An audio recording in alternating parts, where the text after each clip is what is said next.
YS షర్మిలకు AP Congress బాధ్యతలు అప్పగించవద్దన్నారు మాజీ ఎంపీ హర్షకుమార్. తెలంగాణ బిడ్డ అని చెప్పుకున్న షర్మిల ఇప్పుడు ఏపీలో ఎలా చెల్లుబాటు అవుతారని ప్రశ్నించారు.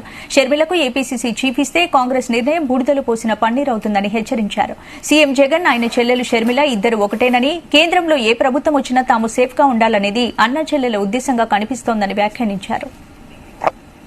వైఎస్ షర్మిల అని తెలంగాణ బిడ్డ అన్న ఆమెని తీసుకొచ్చి ఆంధ్రాలో నాయకత్వం ఇప్పిస్తే, ఆంధ్రాలో నాయకత్వ బాధ్యతలు ఆమెకు చేపడితే ఇవన్నీ కూడా బూడిదలో పోసిన పన్నీరు కింద అయిపోతాయి తప్పితే ప్రజలు మీ యొక్క నిజాయితీని గుర్తించరు.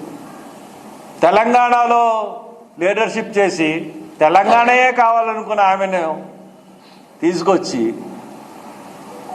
మరి పెడితే ఆంధ్ర వాళ్ళకి ఆత్మాభిమానం ఉండదా?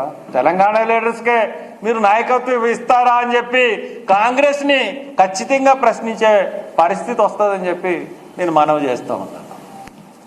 ఒక పెళ్లి కార్డు ఇవ్వడానికి వెళ్ళినప్పుడు అన్నా చెల్లెళ్ళ మధ్య కొన్ని సమస్యలు ఉన్నప్పుడు వాళ్ళిద్దరి మధ్య సామరస్య ధోరణి లేకపోయినట్లయితే పెళ్లి కార్డు ఇవ్వడానికి అరగంట సమయం పడుతుందా?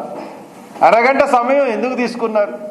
ఒక 5 నిమిషాల్లో కార్యక్రమం పూర్తి చేసి వచ్చారు. కానీ ఢిల్లీలో ఏం మాట్లాడాలి, ఢిల్లీలో ఎలా మెలగాలి, కాంగ్రెస్ పెద్దలతో ఎలాగ చేయాలి, అక్కడి నుంచి ఏం హామీలు తీసుకోవాలి అన్నది ట్రైనింగ్ ఇచ్చి పంపించాడు జగన్మోహన్ రెడ్డి. అంటే దాని ఉద్దేశం అంటే నేను మోడీని చూసుకుంటాను,